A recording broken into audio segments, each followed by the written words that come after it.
Here we are, laying up in the grid, waiting for the 5 red lights. And it's go back out. Great stop by Alan. James gets a smooth start and then immediately as someone put it inside. They slide up, wide because of the wet conditions. James manages to hang out on the outside line, and they both slabs third one of the day. Alan looking at P4 ahead, thinks better of it and falls in behind. Got back to James now, he's just going to go through. He's still got someone played inside. He's going to try and run him up wide. James unsteered a little bit off track, but manages to stay ahead nevertheless. But now to Alan's POV, James strolls up his inside line, manages to get the move done. But Alan gets back on the distance switch back and gets back in front. Put back to James now. Alan is going to get slightly undone by the car ahead, but manages to get through. James is looking to follow through. The car ahead is taking some unusual lines. He's sticking to the racing line, which doesn't really help in this scenario. Both James and Alan manages to drive past them, and they're up into fourth and fifth. What you'll see now is a 2-lap shootout between me and Alan.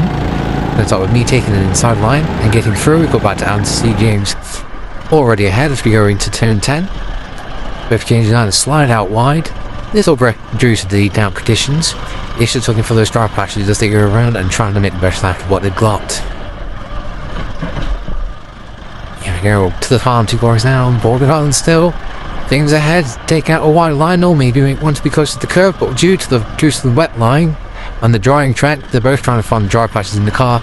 Jay takes an awful turn into the last hairpin, and Alan gets a better drive and goes straight past him. As you can see, he's not quite sure what James did there, but he gets through nevertheless. Alan messes up turn 1, runs out wide. James has a look, thinks better of it, and slots in behind. Then we go down to the inference turn 3 now. As you can see, both James and Alan are taking different lines. Something that you'll see a lot in the damp, wet conditions is that each driver will have a different line of how they want to go around. Cut back now, James is turning around, holding the inside lines to turn 4 and makes it stick and gets it back ahead of Alan. We're coming into turn 5, where James and Alan take different lines. James goes on the outside, Alan goes on the inside, and he manages to get ahead. Great move there by Alan. So look check from James's POV. You can see she's going on the outside line, trying to find the dry line. And Alan just powers through on the inside and gets back ahead. Great race between them.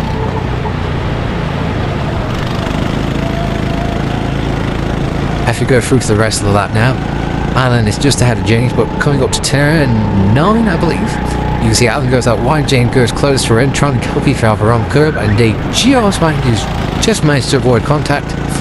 Alan then goes into turn 10, I believe, and hits the wall, uses the back end, and then they immediately make contact with each other. Unfortunate there. But Alan, once again, struggling to find the grip, struggling to find a trial line, and just constantly having to just fight the car in every single corner. Now we've come through to the final corner now. This is the turn that is causing the most problems for both of these drivers. And once again, you can see Alan struggling around the inside line. James hits the line that he did last time around. And as you can see now, James is making a signal that they need to stop fighting each other and get going and try and catch up the car ahead. They're both slowing each other down. They haven't got the radios on, so he's trying to communicate. Alan then understands the command and puts his thumb up to confirm that he's heard it. Go on to the next lap now. As James loses the back end, makes him slam. Once again, James trying to communicate. Alan understands what James has said and allows him to go back through after that mistake.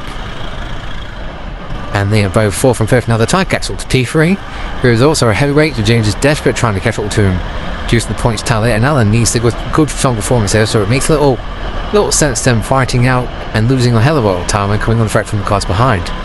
Coming down to turn 4 now, you can see James a lot more confident under the braking and acceleration and manages to pull ahead. So finally can stick him back to James, and he can hopefully be dragged along, and there can be a freeway fight for P3. As Alan nearly hits the wall though, he gets on the bit where wets up and has to correct the car. A lap later, I believe Alan's going to make the same mistake again. This is the problem with driving in the wet. One moment you take a line, it's fine. You get slightly off and you're almost passing you into the barrier. So we move on now to the end of the lap. The end of the race. This is 2 laps from the end. James and the guy in P3 have already passed these 2 back markers. Alan has now got to try and pass them all on his own. You can see James just up ahead.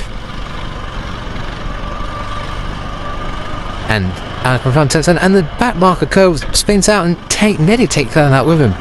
Alan, mindful of how bad they were driving, and manages to just stay ahead and manages not to get taken out. Moving on to the next lap now. Alan then taking a wide line around there, trying not to end up in the barrier. He's still got 1 back marker to pass. but I think he might have him on this last lap. The Backmarker runs wide, he's coming out the final hairpin, and Alan's got the run. He's going to go up the inside line, and he gets it done. But I believe the Backmarker was going to cut back. No, cut back on the outside still. Very brave move. Right then towards turn 3, he backs out a little bit, falls in behind Alan.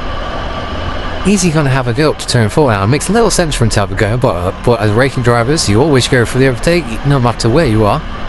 And he went on to turn 4, and he does have a go. He does try to go to the inside line, making contact, but no major damage whatsoever. And Alan sticks, so manages to hang on to P5. Now we go back to James now, so we had to go back a few laps to explain what's happened here. So James and Alan working together, manages to catch back with P3. Now as you can see, this is a gap on the second to last lap. It's a big old gap, but the guy in P3 is faster in the first 3 corners than James, and the rest of the lap, James is gaining time on him. As you can see now, coming out of turn 4, he's struggling to get the car in a straight line get going. As you can see, James just taking ample amount of time after him, literally gaining seconds per lap at the moment. Putting us to the final 42 corners, James is more confident through the corners and taking more of a dry line. The car ahead just not quite sure if he can trust the car enough.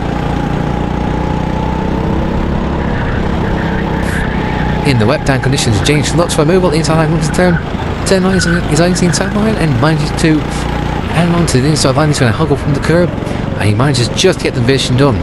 Now you wouldn't believe this, but this is literally coming on to the last lap now.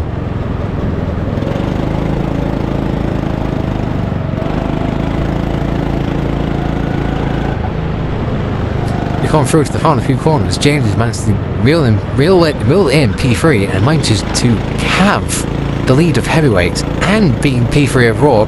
Going on to the final lap, James struggles around the final corner.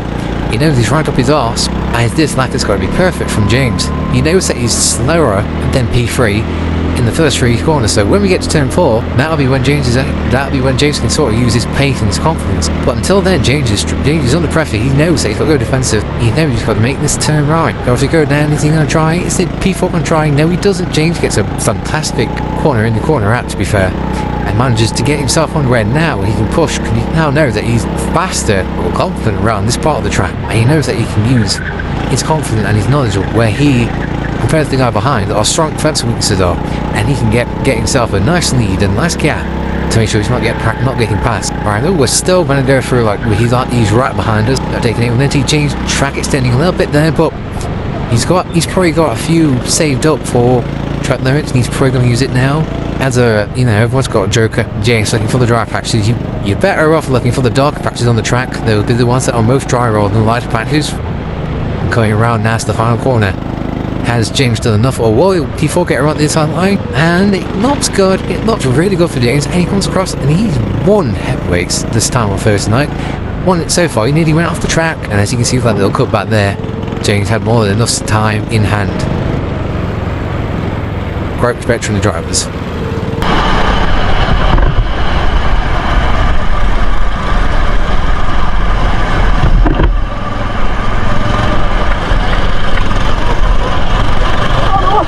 You bastard! I could have done that.